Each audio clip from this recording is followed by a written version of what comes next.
Okay. Hello po, good morning. Good morning po.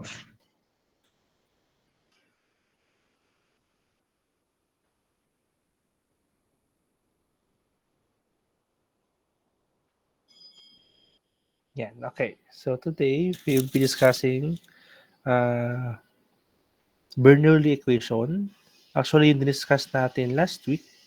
What we discussed last week on our online class, the equations are already Bernoulli equations. However, uh, we have not used them on problems yet. So today we will be seeing how they are used to solve for problems. So this is the slide that I uploaded to this week. Okay, so this is just a summary of what we discussed last Sunday. Last Sunday kasi we discussed face to face, no? So one of my classes is online class. So I had the slide prepared for them. So I just want to show it also to you so you can use it to review. Okay, so remember that we have an equation for the total energy of a fluid system that's equivalent to the sum of the energy due to pressure, energy due to kinetic, and energy due to elevation. So that's pressure times volume plus one half mass times velocity squared plus mass times gravity times height. We also have another form, which is the total specific energy, which is just the same equation but divided all elements by unit mass. So we end up with pressure over density plus velocity squared over 2 plus gravity times height. And we also have our total energy head, which is just the total energy divided by the unit weight. Okay, so this is now shown as pressure over density times gravity plus velocity squared over 2 times gravity plus height. Okay, any questions? Po? Okay. So Bernoulli equation, as discussed also last week, is just the equation balancing the state 1 and state 2 energies. Okay, energy at state 1 should always equal to energy at state 2. It can change contents or it can change composition, but the total energy should still always be the same to follow the conservation of energy law. So it means the state 1 will have its own P over rho plus V squared over 2 plus GZ. Our state 2 will also have the same elements, but maybe different values for each. Okay? So for example, for the first element, first state I mean, energy due to pressure may be 10 joules, kinetic is 5 joules, elevation is 25 joules. And for the state 2, the composition may be different. It may have an energy due to pressure of 15 joules, energy due to kinetic energy is 25 joules, and it may have zero elevation energy. Composition is different, but the total energy must be the same. Okay, so and because of that, we get our equation balance. So we can do this for all three forms. For the total energy form, total specific energy form, and the total energy head form. But again, most of the time, we will be using the total specific energy form. Okay, and also discussed last week, we can add energy to the system to keep the which if we add energy to the system, then the second state or the final state will have a greater energy than the initial state. And so our equation will have a energy added term on the right side, on the final state or final energy state na side. Okay? This addition is done with pumps. Okay, so what will happen is we have an energy at state 1, and then we add energy through the use of pumps, and then we will have in energy at state 2, which is of higher value than that of state 1.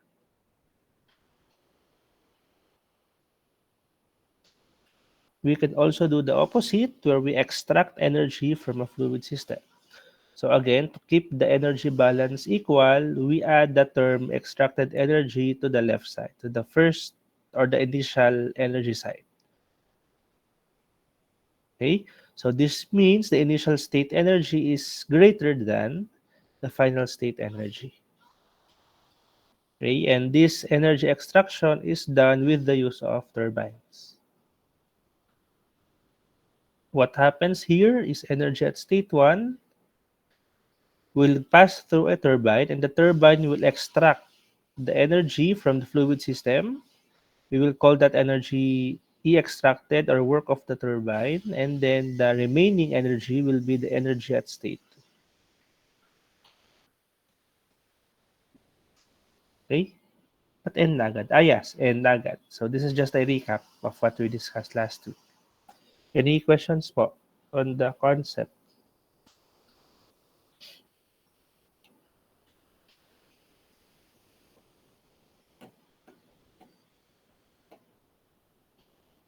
Okay, so that's already uploaded.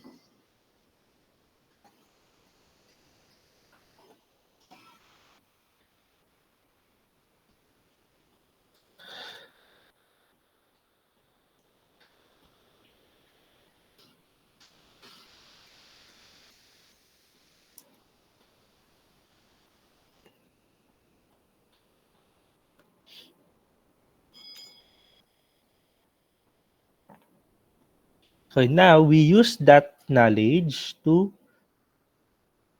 discuss mechanical power naman. So mechanical power, our agenda for today will be to solve problems involving the Bernoulli equation and apply our energy equation to calculate energy added or energy extracted and subsequently the power output of our turbines and pumps. Let me add that to the slides.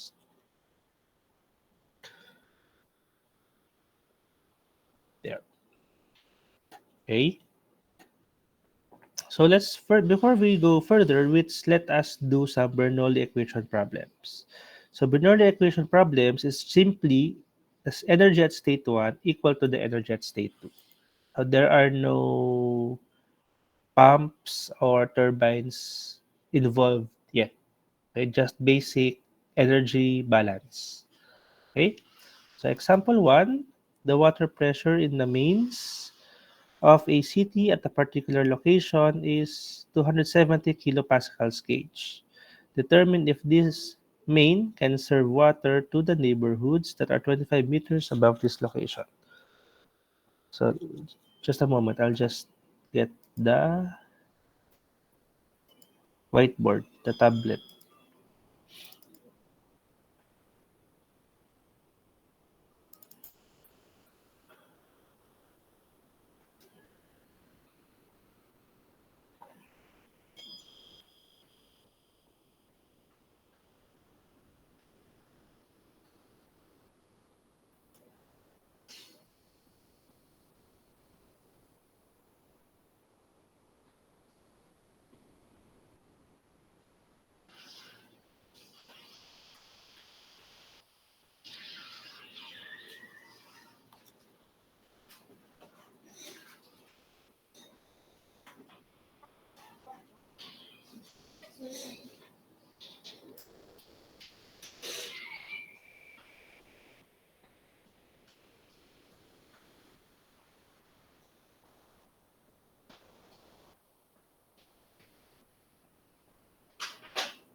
Okay, yeah. Okay, so this is our first example.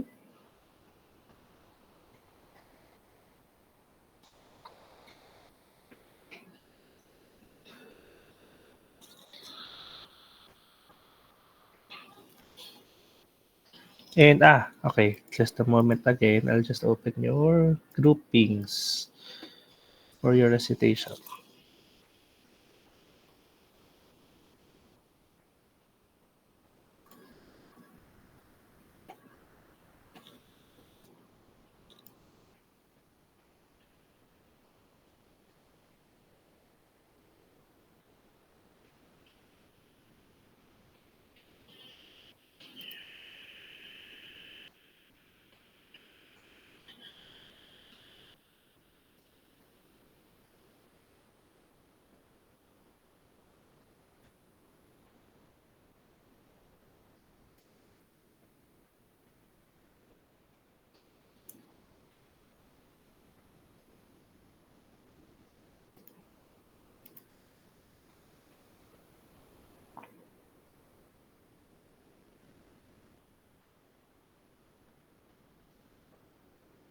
Okay, so group one, who will be my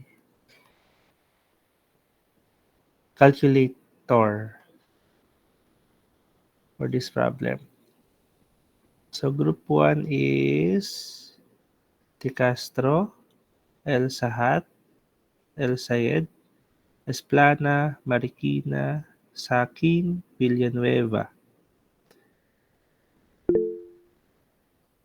Hello, Jarel. Good morning, boss. Morning. Okay. Wait lang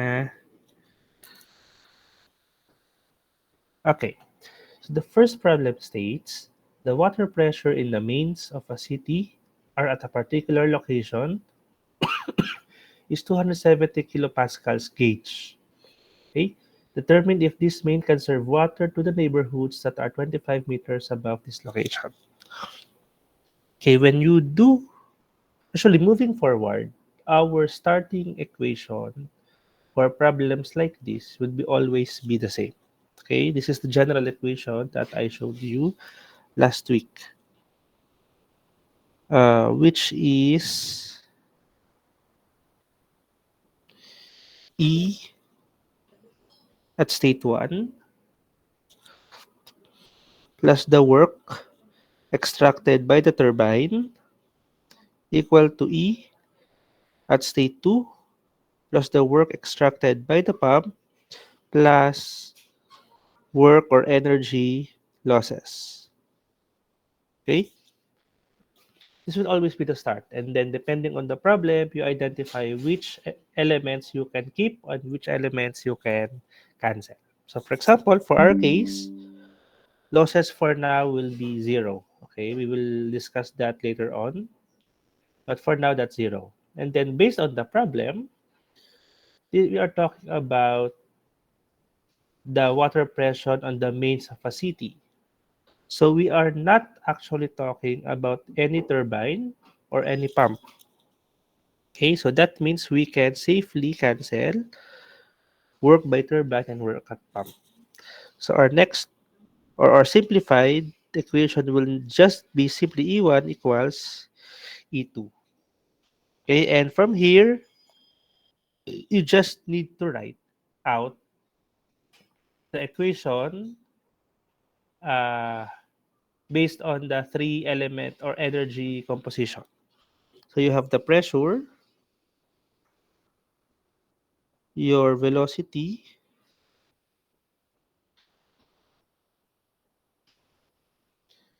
and your elevation. Then same for the same side.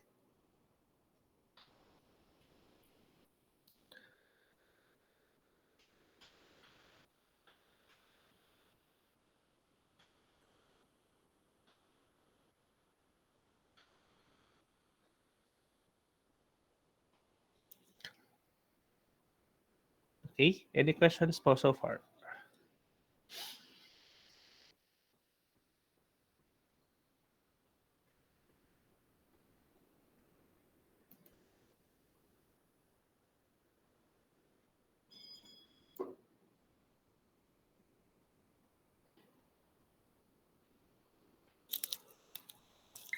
Okay? So now we identify which elements we can keep and which elements we can cancel.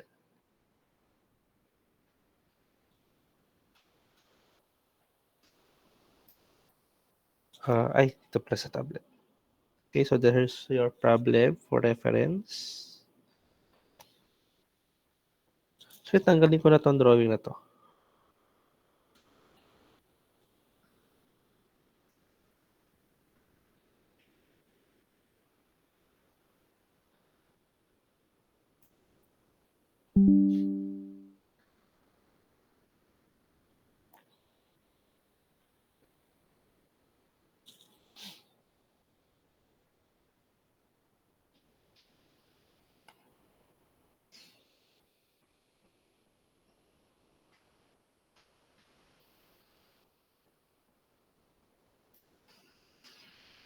Yan, okay. So from here, we identify which elements we can cancel. Okay, so Jarel, which of these terms can we cancel, do you think?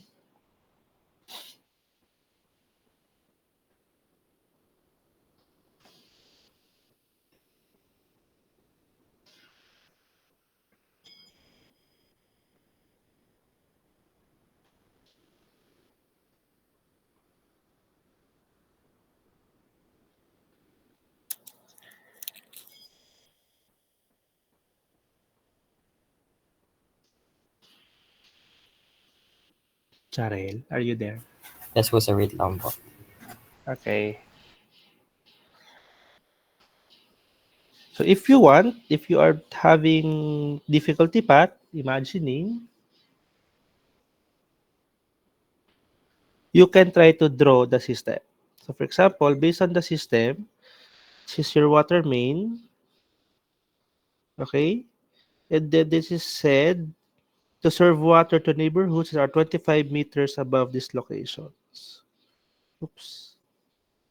So you can imagine having a piping system like this, and these are your houses. This is your 25 meters. This is your point one, and this is your point two. Okay? And then we just have a P gauge of 270.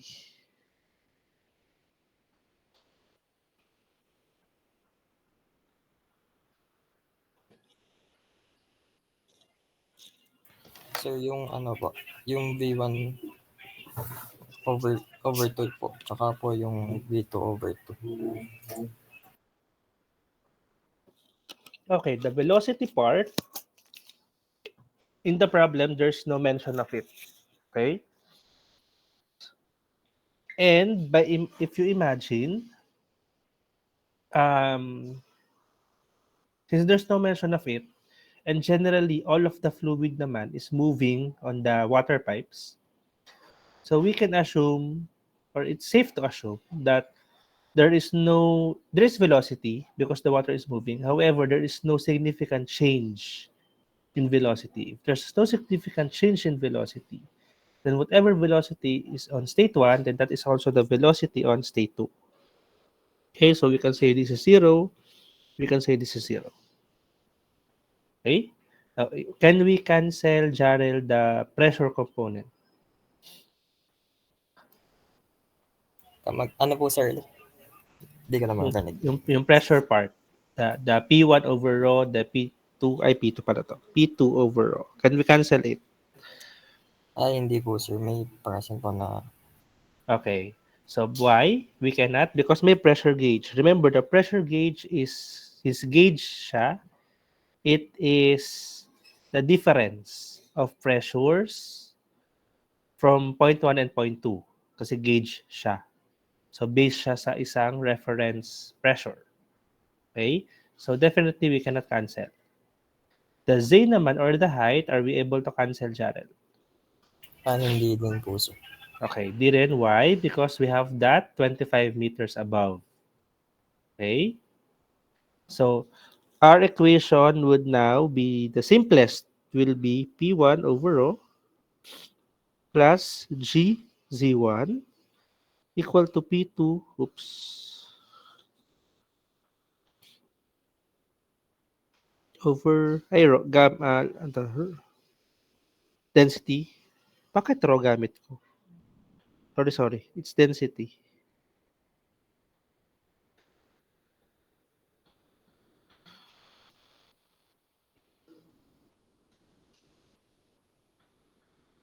Okay? Plus G Z2. Okay?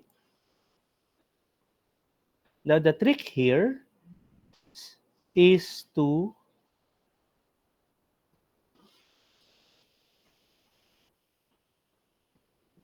the goal kasi is determine if this main can serve water to the neighborhoods that are 25 meters above this location. So in other words, is 25 meters above this location acceptable if you have 270 kilopascals of gauge pressure? Okay, it means, in other words, the energy from the 270 kilopascal gauge, is it enough, or if we convert that to elevation based on 25 meters, will we reach 25 meters above this location?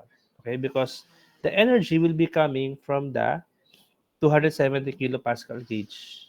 Based on our diagram, okay, we assume that this is our reference elevation. Okay, so if that is our reference elevation, then our Z1, we can actually cancel it also. 0 because reference elevation. Okay? So actually we are left with P1 over density equal to P2 over rho, or density also, plus G times Z, where Z now is our 25 meters. So what we are saying is, if there are two pressure terms here. Okay, so the energy coming from the change in pressure, or the pressure energy, if we convert that into elevation energy in Z, are we able to reach 25 meters? Okay, so from here, what I can do from this equation, oops, ay, hindi niya pala nakikita yung highlight. From this equation, what I can do is, let me rewrite it for clarity, P1 over density equal to P2 over density plus G Z2.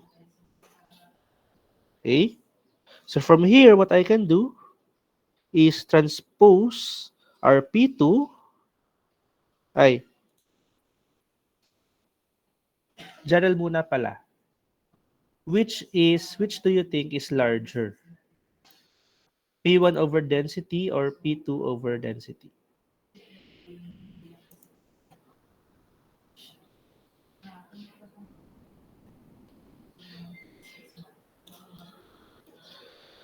This one or this one? Yung P1 over density po. Okay, P1 over density is larger because on the other side, on the state 2 side, there are already two terms.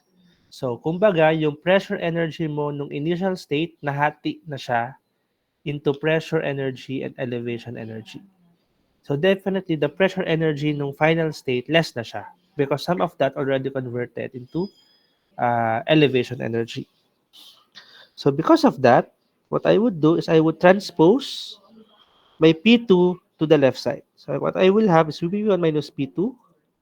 Ay, sorry. P1 minus P sub 1 minus P sub 2 over density equal to G times Z2.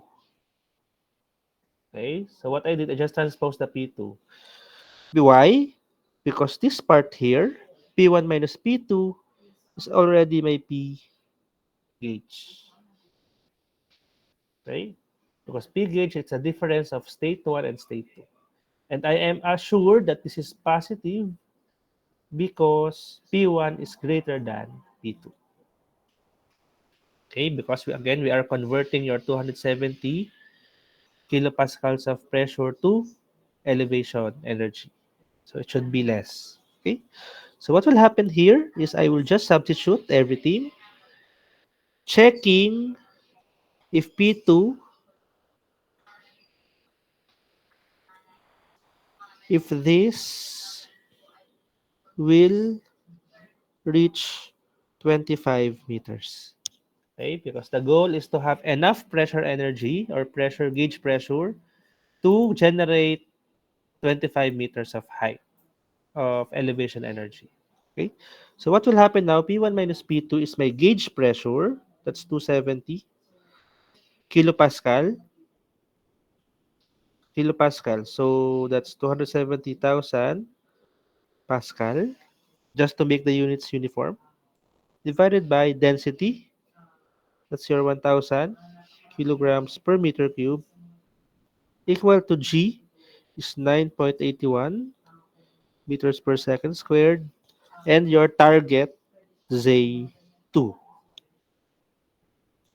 Okay, any questions po? How we got here?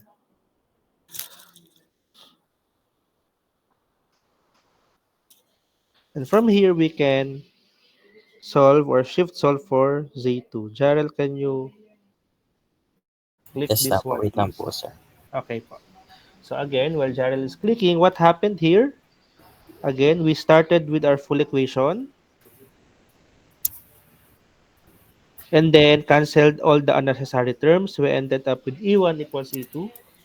E1 equals E2, we broke down or distributed into pressure, velocity, pressure, kinetic, and elevation energies. And then again, from there, we canceled all the unnecessary terms. For this case, our unnecessary terms are with the velocity terms. Okay? And then we plugged in the values that we have. Our Z1 is 0 because that is the reference elevation. Our Z2 is 25 meters. Our pressure, since we are given gauge pressure is difference already. Remember that gauge pressure is already the difference of two pressures. So to get that, we transpose P2 to the left side. To get P1 minus P2 equals density. So P1 minus P2 over density equals G times Z2. So from there, we plug in the pressure, the density, and the gravity to check if the Z2 will be will reach 25 meters because our neighborhood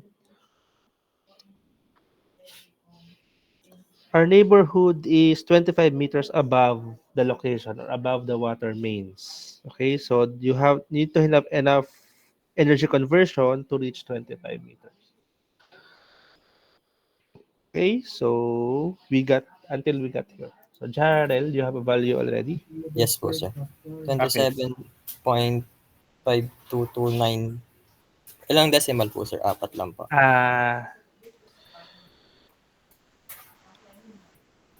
Wala pala nakalagay. Sige, dalawa lang. 27.52 po. Newton meter per kilogram po. 7.52 Ay, mali po pala, sir. Tama po. 27.52 po. Sabay yung meter po. meter. Okay?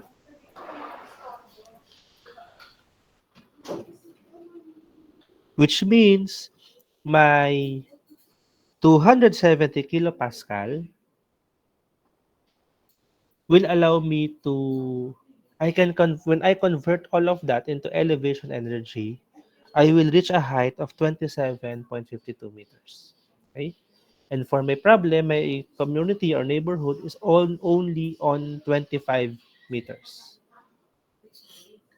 Therefore, the main or the water main can serve water in the neighborhood that are 25 meters above the location. Okay?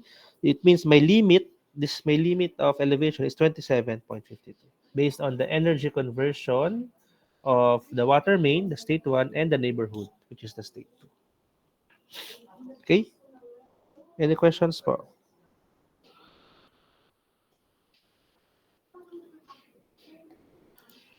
Okay, that's one. So that is the general way or general procedure on how we solve problems regarding Bernoulli equation. Okay, so let's try another. Let's and this one, my human calculator will come from when I'm pasting the values. Group 5 po. Medyo marami pa kasi kayo. Aguila, Barola, Kalingasan, Generoso, Gida, Manalo.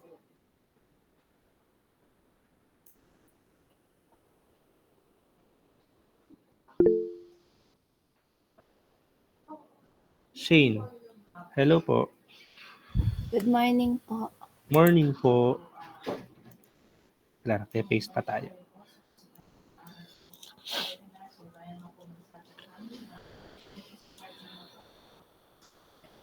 Again, I will be uploading naman keys to this later. Pero ano ko na siya? Kasi before, kasi di ba ang keys ko is itong whiteboard na. Pero I will be rewriting it like the other keys that I did. Nilirewrite ko siya sa parang notebook style para yung flow, mas nakikita nyo siya na ayos. Okay? Okay, next problem. Teka lang, so Shane. Shane. 11, this is 7, 16. Okay.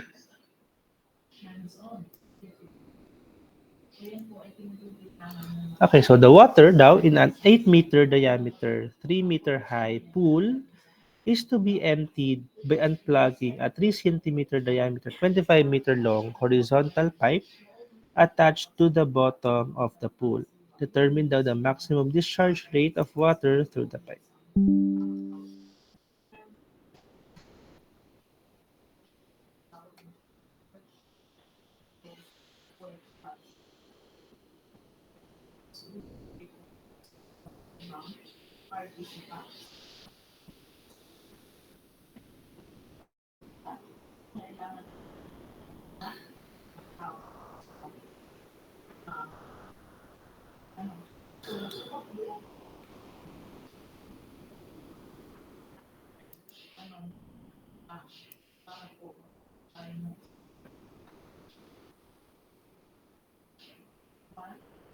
Wait lang po naglo-load lang yung ating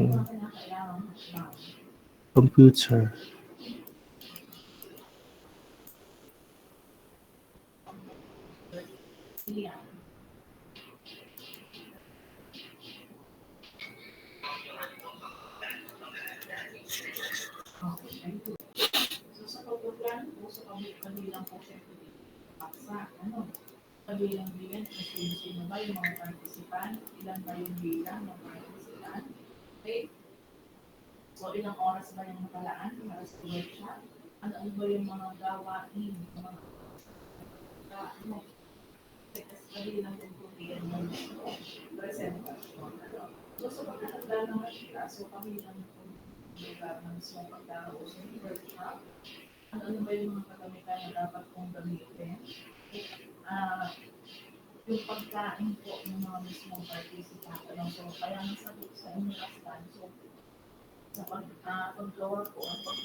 Okay.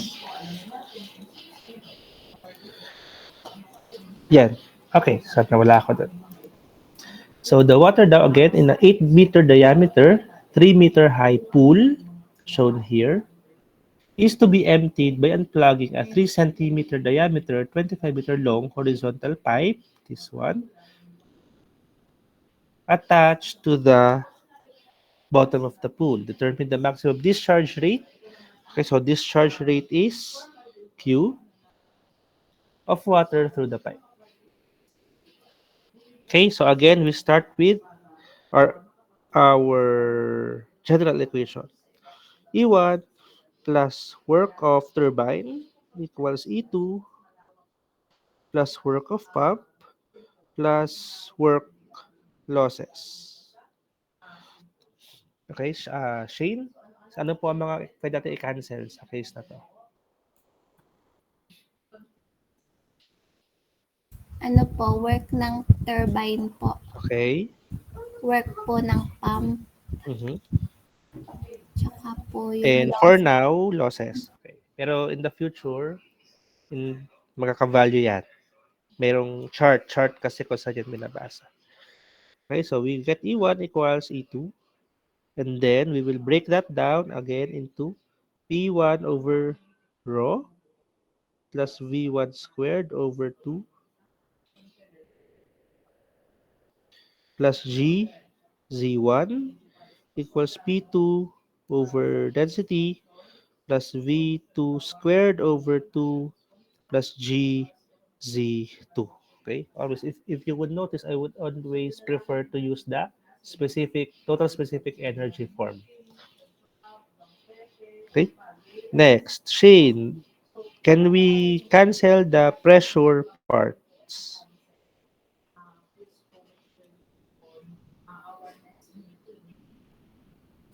Opo, sir.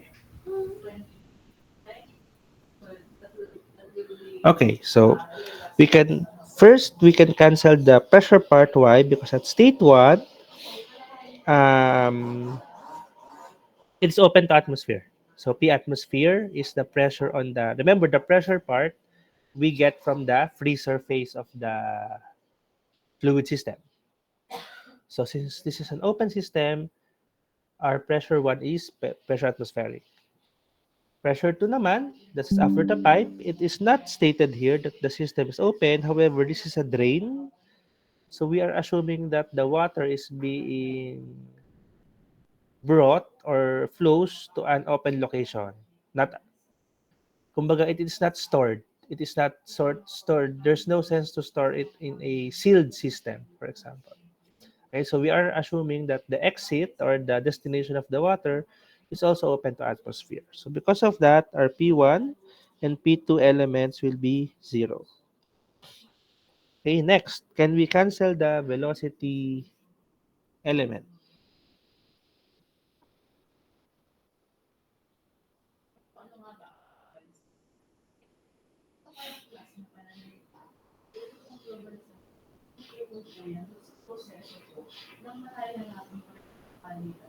So for the velocity element, our reference, again, first one, it's an open tank. That's your state 1. State 2 naman, it is a pipe or pipe where the water is flowing. So based on that information, we do not know the velocity, but we know the tank is 8 meters diameter, open type. The pipe is 3 centimeter diameter, 25-meter long. So based on those information, Shane, can we cancel the velocity component?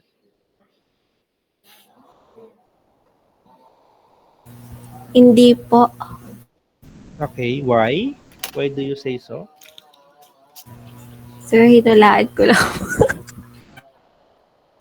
Okay. Sige, pero tama ka, we cannot cancel it. Pero yung why, the first part, state 1 kasi, open pool siya. Okay, sabi natin pag open pool, we can consider it parang most of the fluid is static. Only the portion near the pipe is moving. So majority of the fluids is static. So we can actually cancel V1 squared over 2. V2 squared over 2, on the other side, it is based on the pipe. Okay? It's located on the pipe. And on the pipe portion, it has a small diameter kasi, 3 centimeters.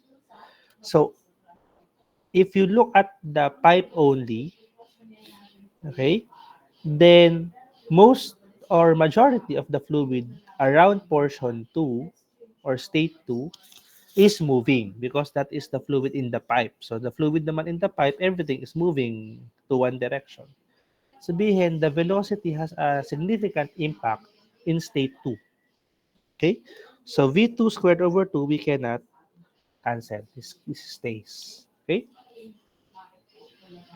And lastly naman, yung Z, yung elevation component natin.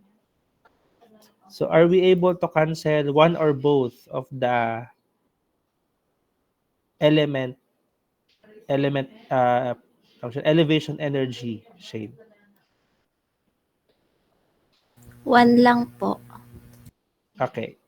Okay, isa lang. Correct? And, well, yun nga. Sabi ko before, the elevation part naman depends on you. As long as you base it on a uh, same or standard reference elevation. Okay? For our case, ito yung gagawin kong reference elevation. Okay? Kita nyo, nag-mark up ako doon sa tabi ng figure, sa top right side, ref. Okay? That will be my reference elevation. So that will be my zero elevation. And since that is same level as 0.2, then 0.2 ko will become 0. Okay? GZ2 will become 0. Not because this siya nag-exist, but because siya yung it became my reference elevation. Okay, and my Z1 now will be based on that reference, which is 3 meters. Okay. Any questions from anyone po, from the others? I hope you're able to understand the logic or the reasoning why we can cancel, why we cannot cancel, etc. Okay, so from this one, removing the cancel terms, we get GZ1 equals V2 squared over 2. Okay, and we are being asked for the maximum discharge rate of water through the pipe, which is Q. Dito ko lalagay Q, which is equal to area times velocity. Okay, so if I have the area, it's easy to get because we have our diameters here. The velocity, we need to solve for the maximum discharge rate. So the velocity I can get from this part. Okay, V2 squared. Okay, so means if I plug in my values, again, you are allowed to do it like this, 9.81 meters per second squared times Z1, which is 3 meters, equal to V2 squared over 2. So from here, we can solve for V2 equal. So Shane, can you shift solve this one, please?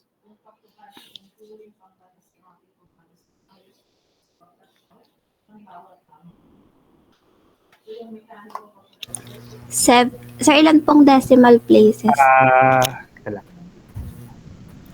May sinabi ba ako dito? Wala. So let's keep it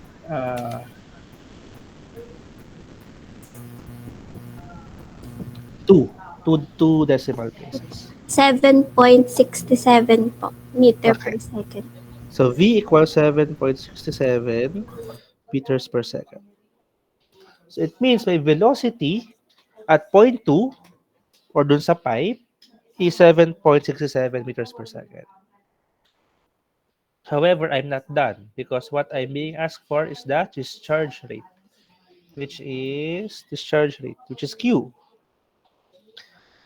So Q now equal to Q2 to be exact. Ay, bakit? Q2 is equal to area 2 times velocity 2. Okay, so we are using now our fundamental rate of flow equations. Okay, so this is now becomes pi times area 2 or R, or for me, I'll use diameter na. What's my diameter? Ito, 3 centimeters diameter. 3 centimeters is 0.03. Correct me if I'm wrong, ah. Diameter squared over 4, okay, times V2, which is 7.67 meters per second. Okay, so Ma'am Shane, again, can you calculate this, please?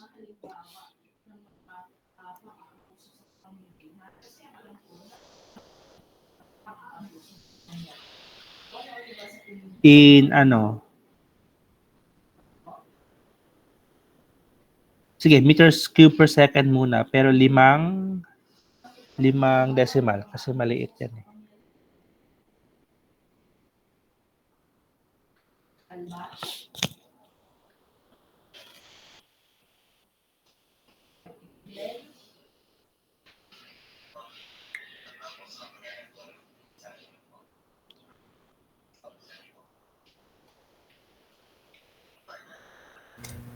Five 5.42160 times 10 raised to negative 3 po, sir.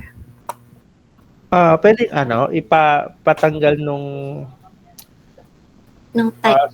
scientific notation. Yung back, i-shift left mo, parang ganun. Bali, magiging 0.0054216 po. Okay, 542. Okay na to. This is meter cube per second. Second po. Okay, so if ganito yung resolve ko sagot, I would be asking you to show this in liters per second. So kung liters per second to, this will become 1,000 liters per 1 meter cube.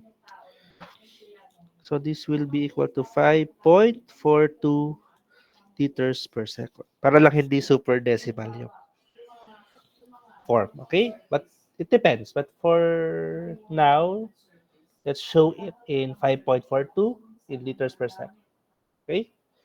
So this will now be my volume flow rate in the pipe, in the drainage pipe of the pool.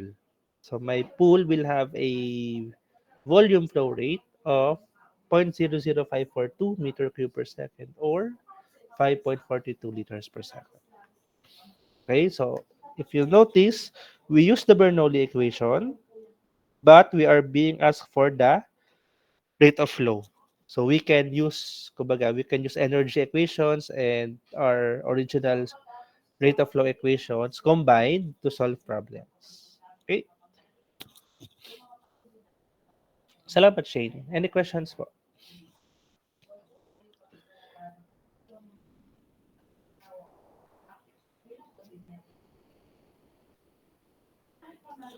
Okay, so if you notice, these questions are a little bit longer or more not so basic, no? So I think one of the common comments I received or I have read from your quiz 3 feedback is they want the examples to be a little bit similar in difficulty with the exam questions.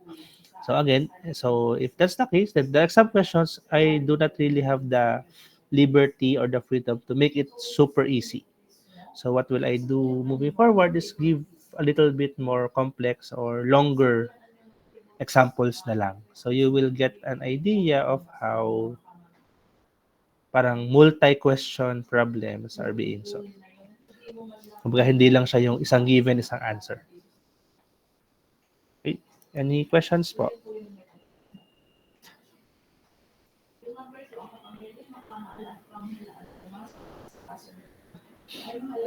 Okay, so now, after those two examples, let's get back to a little bit of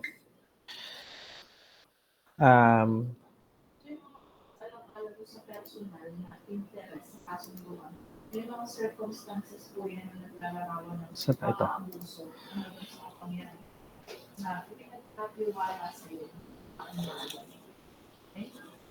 A little bit of concepts ulit. Okay? So energy conversion naman. So far our examples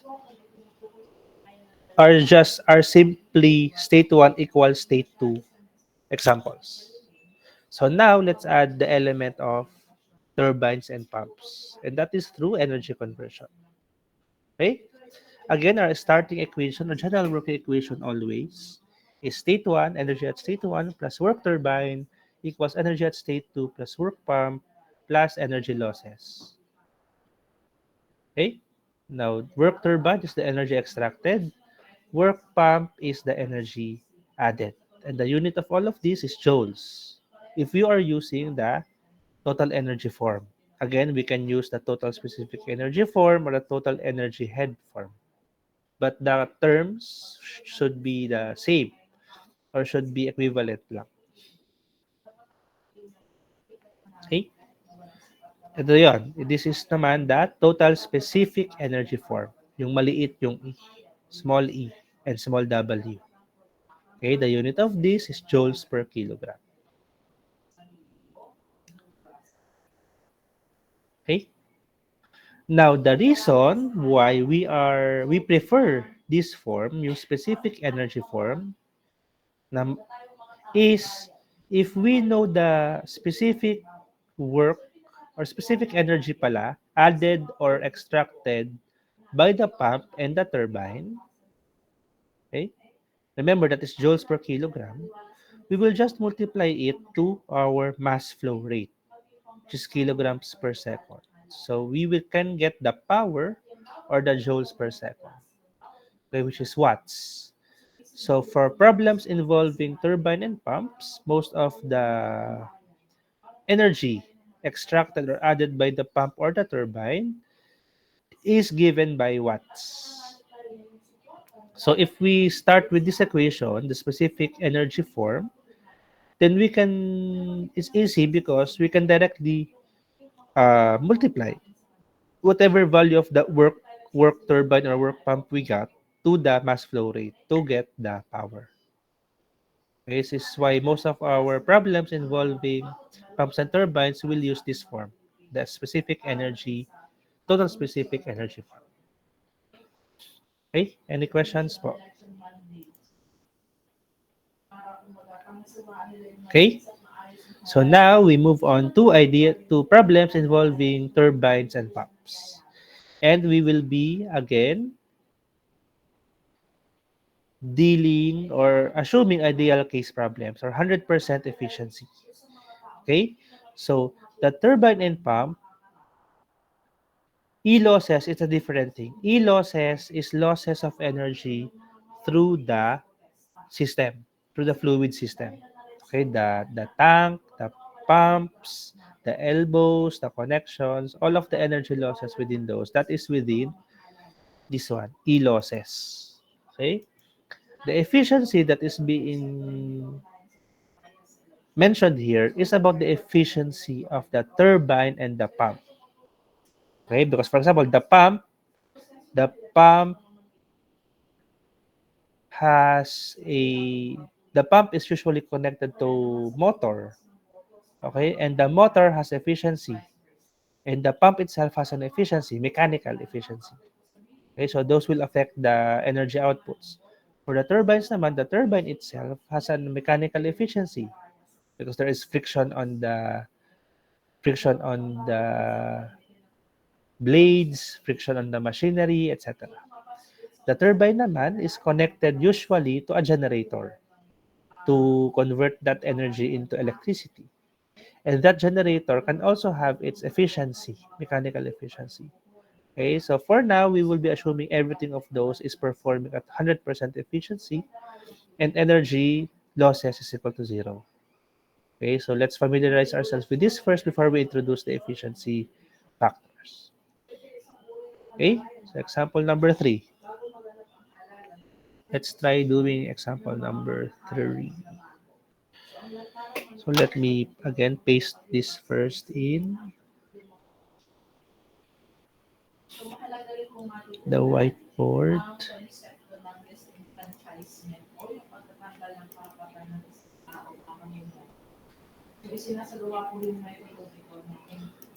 Copy the figure.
Nakamute ako.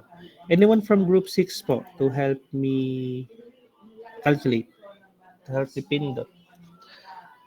The 6 is Di Malibot, Endrinal, Gonzalvo, Magkamit, Montañez, Panopio.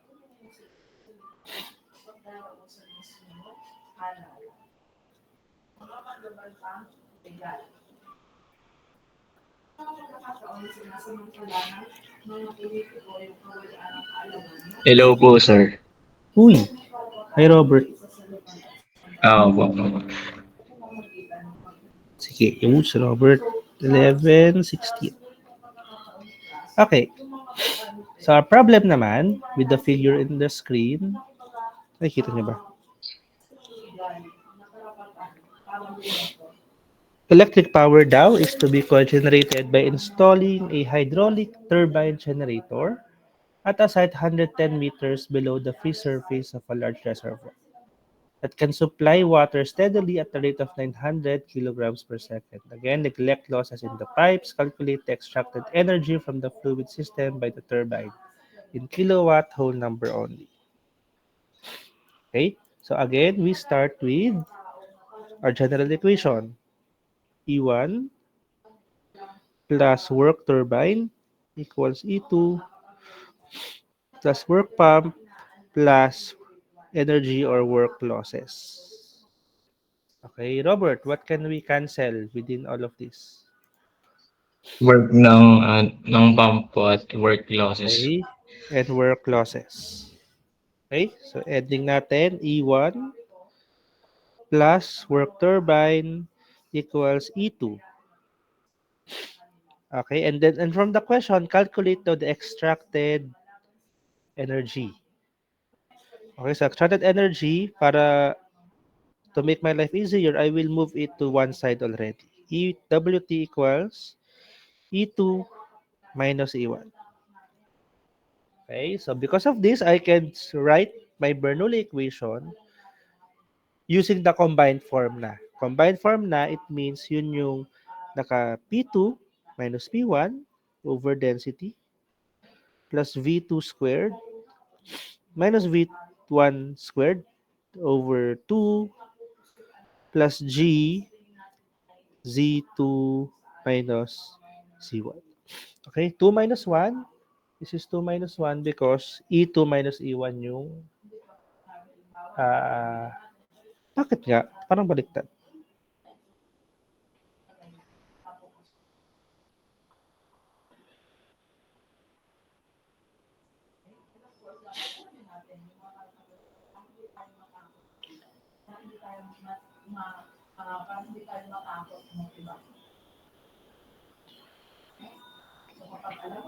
Wait lang ha. E1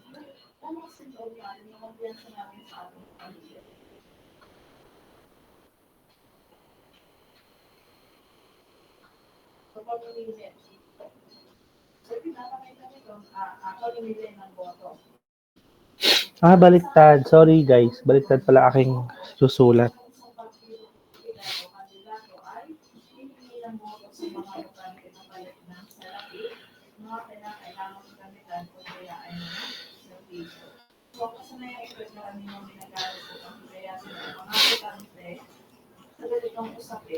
Kasi until now, we just cancel work pump and work turbine. No? However, if you take work turbine,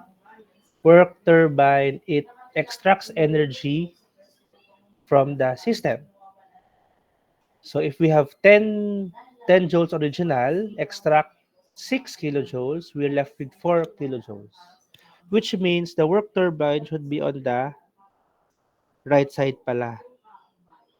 Okay, W turbine. Because it is subtracted from the initial state. Okay, so work turbine. So the work pump is on the left side pala because it is added to the initial state. Okay, so that's one correction. I will fix that on the slides. Work pump is on the left side, work turbine is on the right side. Okay, so for now, cancel the work pump. So we are left with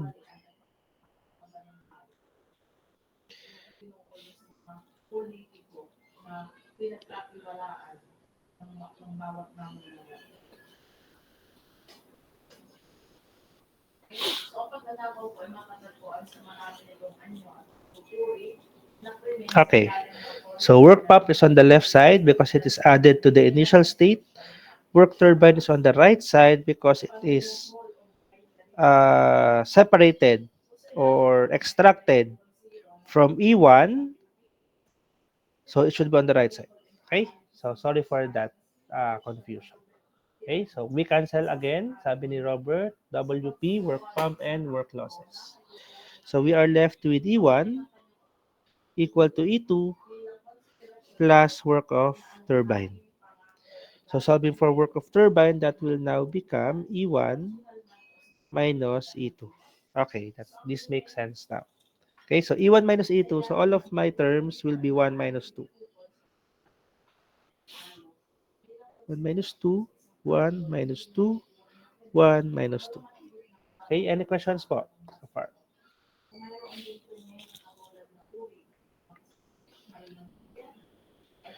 Okay, so from this point, we will now check which terms we can cancel. Okay, so Robert po, which terms can we cancel? Can we cancel the tawag dito? Pressure term. Yes po, sir.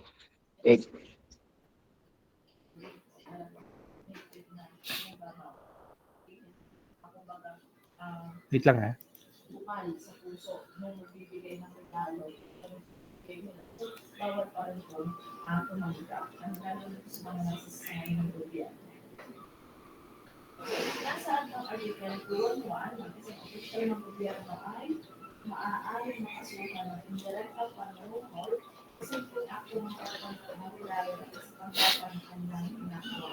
Oops. Sa aking... Teka lang, wala aking whiteboard.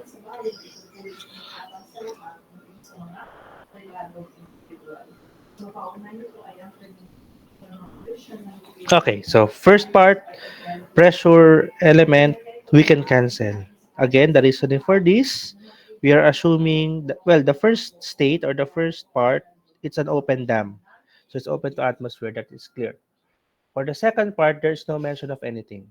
So if there's no mention of anything, we are assuming also that that is also a open system. Because after the turbine, well, it makes sense because if you pass the fluid to a turbine,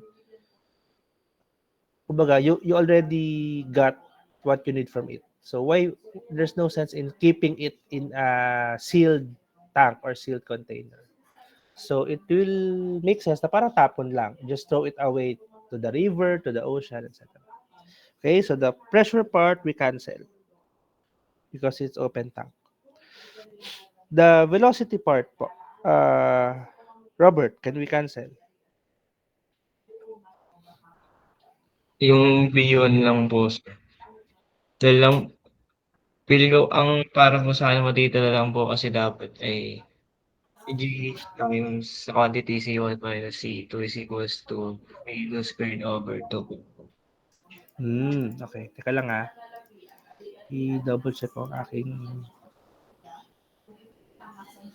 reference. Baka nga naman tama.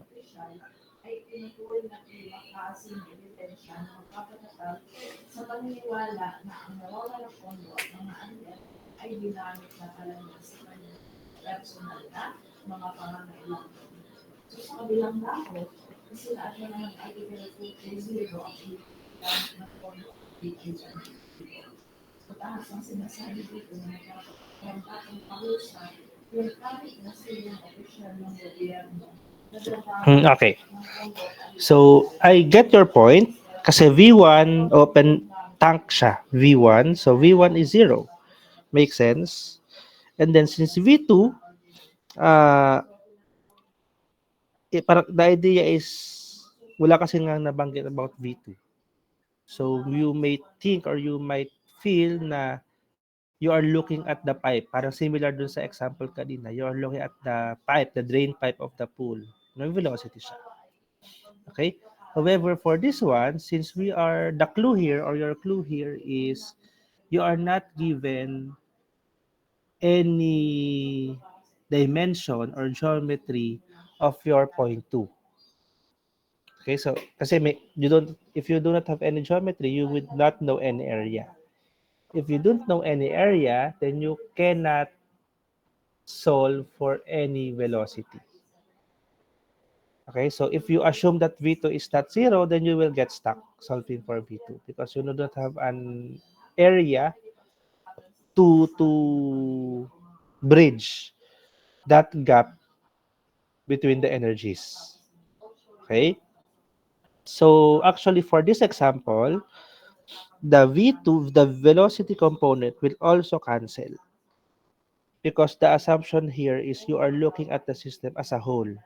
As a whole again is you're looking at it as reservoir 1, reservoir 2 with a turbine in the center. Okay, so for this one, V2 would also be, or V2 would also be 0. V1 is also 0. So our kinetic energy term will cancel out. Okay. And lastly, of course, since siya na lang, our elevation term, of course, will not get 0 because we have a 110 meters of height that is provided in the problem. Okay. Again, if we use the lowest point as reference, then we will be able to cancel Z2. Sorry. This one, Z2. If you put your reference in the correct location, then you will be able to cancel Z2 already because it is same level as your reference elevation. Okay? Any questions po? So our equation now, WT, total specific work of turbine will be GZ1. Okay? Which is equal to 9.81 meters per second times Z1, which is 110. Robert, can you calculate, please? Kilowatts whole number only. 1,079 po. So this is 1,079. Again, this is in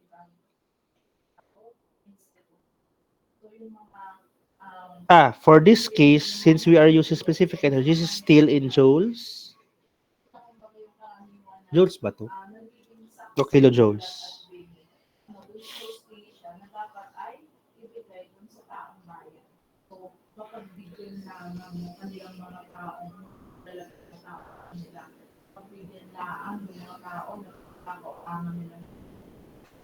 Same lang.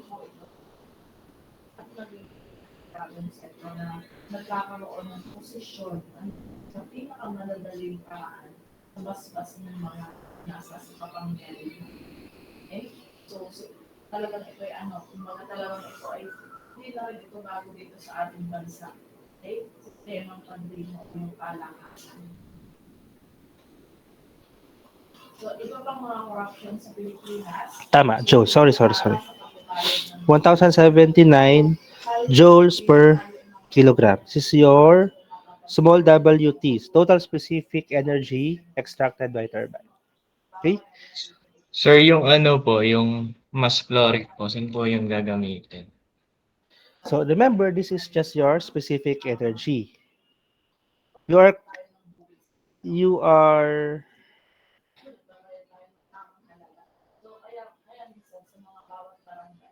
being asked for extracted energy. Extracted energy is, oo nga. Parang di po pwedeng maging joules yan dahil meter. Kasi kilogram per second. Po.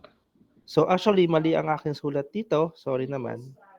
This is actually power.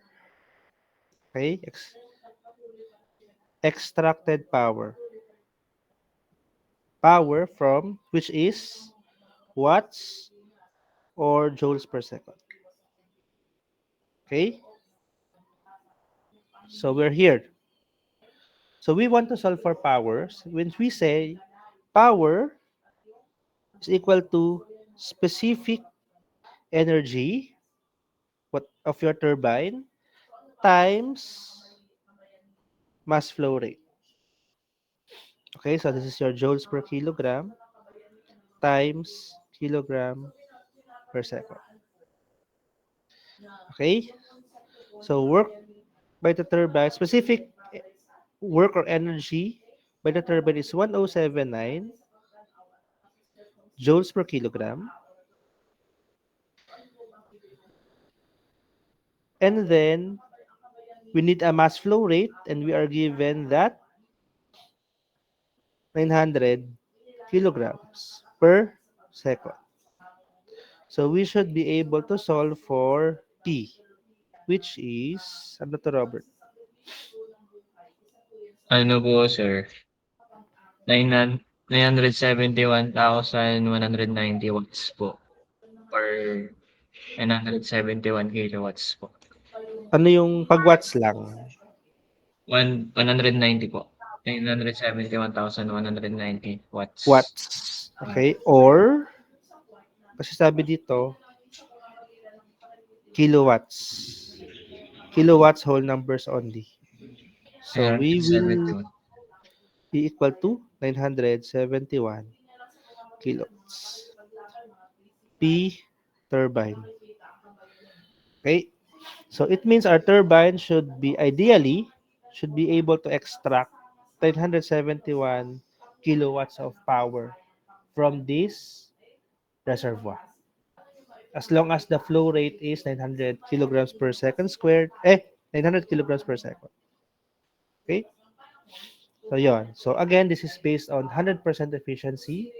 This power kasi from the turbine in the future will be reduced pa because of the turbine efficiency and the generator efficiency.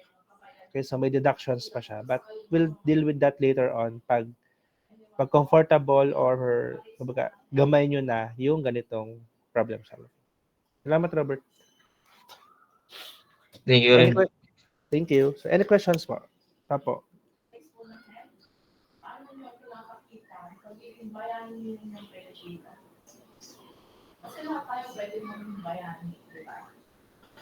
Okay, so actually, that's example number 3. I have 3 more examples to show you. Pero tomorrow na lang siya. It's parang more variations lang siya ng problems, pero ganun pa din, involving turbines and pumps. Okay, so tomorrow we will have these examples. Next week, Saturday, we will apply naman yung efficiencies. Parang same problems actually, pero with the efficiencies ng turbine, efficiency ng pump, efficiency ng generator and efficiency ng motor. And then later on, after that, apply naman natin yung losses. Yung E losses, hindi na siya zero. Magkakaroon na siya ng value. Okay? And yun, that would be the end of the course. Okay? So, but again, the fundamental, ito pa rin. We'll just apply the efficiencies and the losses in the future. Okay? Any questions po? So, hindi ko muna yung samples 4, 5, 6, yun. Tomorrow na lang siya. But worst case, na mag-cancel ng classes tomorrow, these 3 problems will be given out to you as a sit work na lang and you will upload it sometime next week.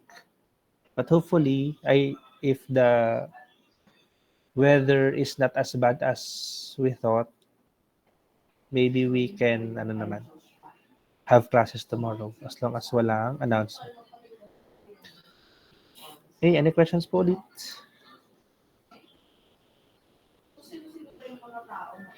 Okay, if wala po, then that will be all po for today.